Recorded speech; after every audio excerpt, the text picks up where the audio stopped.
Hey guys, Crystal and Shadow here, back with Steven Universe, and this time it's Story for Steven. So, this was a lot better than I thought it was. At first, when the episode began, it was like, okay, tell me a backstory. I thought, oh no, we're going to have a backstory episode. And at first I'm thinking, oh god, not this. Yeah, some people love it, some hate it. But, wow, I loved as soon as it began, that opening song. Yes, that's one of my favourite songs. Usually Greg can really sing. That's the thing, usually I've just kind of been on most of the songs, except for maybe that workout song. This was actually really good. Yes! And honestly, that's... I love Comet. I know, I loved seeing this episode, and, I think that's the thing, Greg's always just kind of been an aside character. I don't love him, but I don't hate him, but this episode really pulled him up for me. Well, one of the only characters he interacted with in the flashback was Marty, and he's horrible in comparison, so makes Greg look better. And, it's not just an episode about him. We also get to have a bit of, flashbacks to the three girls. We get to see them younger. Oh, yeah, we got to see what they looked like, because as you've seen with Pearl, when something happens that should kill them, they change. Oh, that's right, yeah. That's why they look different. I love Amethyst's short hair. Yes. Oh, my God. There's a nice moment where she says to Greg, I love your hair. Maybe that's what inspired her to change to long hair. Oh, yeah. That's a good point. But yeah, I like seeing you. I call her Munchkin Amethyst. She's the cutest. And I love her short hair. Yeah. And, and Pearl's hair is, long at the back. Yeah, I guess so, yeah. And Garnet clearly needs to do some growing in certain areas. What? You can tell. Look at Garnet normally. She's got, an incredibly thin, waist or stomach. And then, it's just a ball for her chest. But then look at her here. She actually looks like a actually perfectly formed human or person. That's interesting. But I did manage to spot Amethyst before it happened. Well, yeah, because you can see the gem on her. It took me a second. I was like, what's this? This owl's going to do something. Then I saw the purpose, wait a minute. Yeah, it's like when you recognize the cat.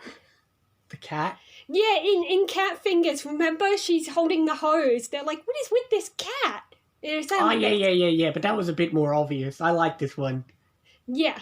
I like the fact that, and I do like the fact that, where they live, because they live in the temple thing. Yeah, it didn't have the house built there. It doesn't have the house, because that's the thing. Steven's human. He has attachment to human things. They just live in the temple. Yes. The house, I love how the house is literally just attached onto it. Yeah, exactly. When Steven ends up living with the gems, they build a house in front of the temple. Yeah, and then that's the thing. You've got, the living room and kitchen and Steven's room, and then it just cuts off and then you have the temple there. Yeah.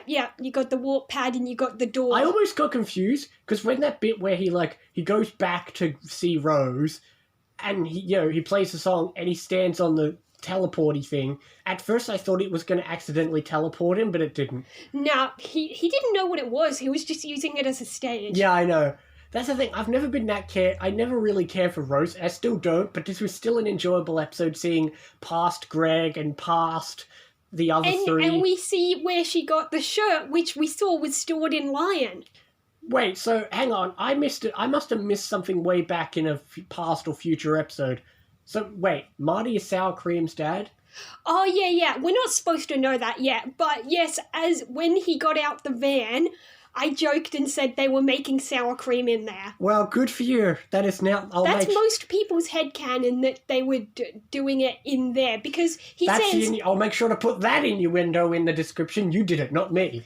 Because, he says, meet Vidalia. And it's not until the episode at Onion's house where we see her again. Oh, wait, Vidalia, wasn't that was the girl that Aunt Amethyst was with, wasn't she? Yeah. I completely forgot about that. Yeah. And to be fair, we're not supposed to... I watched it out of order. Who cares? Yes, we're not supposed to know, but what happens is, yes, those two make sour cream, but then Marty leaves town forever. Yeah, and then she gets with... She gets with the fisherman and makes Onion. Yeah. But you said that innuendo, and wow. I'll make sure that goes in the description. Thanks. You did it this time, not me. But enough about weird jokes about making sour cream. I'm gonna give this episode an 8.5. Wow, yeah, some people love it, some hate it. It's interesting to see. I mean, come on, it begins with that song, which was really good, and then the second song. That's the thing, in like the first time, in like any other episodes, like the second episode where we've seen him sing, I thought, okay, the joke is that he's not that great, he's kind of a hippie who thinks he could sing. And to be fair, he doesn't have any real fans, but he can sing, it's amazing.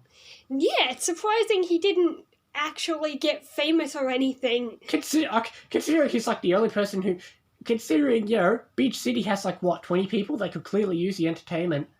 Yeah. But although we don't really know much about who did and didn't live there back then. that's true, who knows who was living there. Yeah, that was Although about that implies what's-her-face stays in Beach City even though Marty left. Vidalia? Yeah.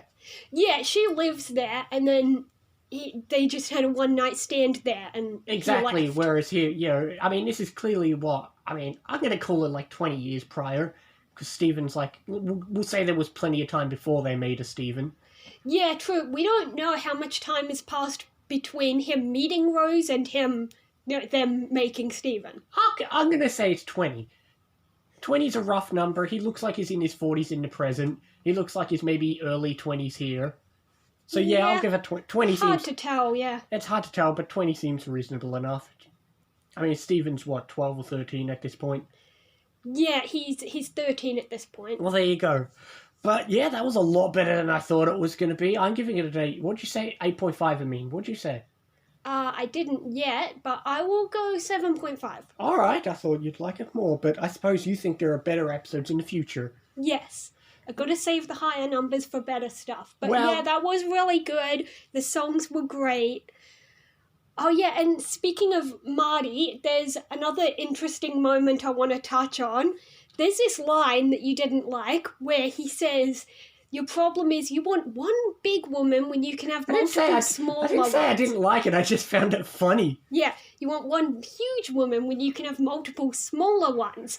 Well, in some countries, they changed that line to something like, don't worry about these small town girls, they don't matter. Yeah, Because they didn't want to seem too, I don't know, sexist or whatever. I wasn't going to go with sexist. That line seems like it's treading on water even though it isn't. I get what they were going for, but it seems like something worse than it should be. Yeah, I guess so. But enough about me making innuendo. Oh, who am I kidding? It's Stephen. I always got to make innuendos about this show.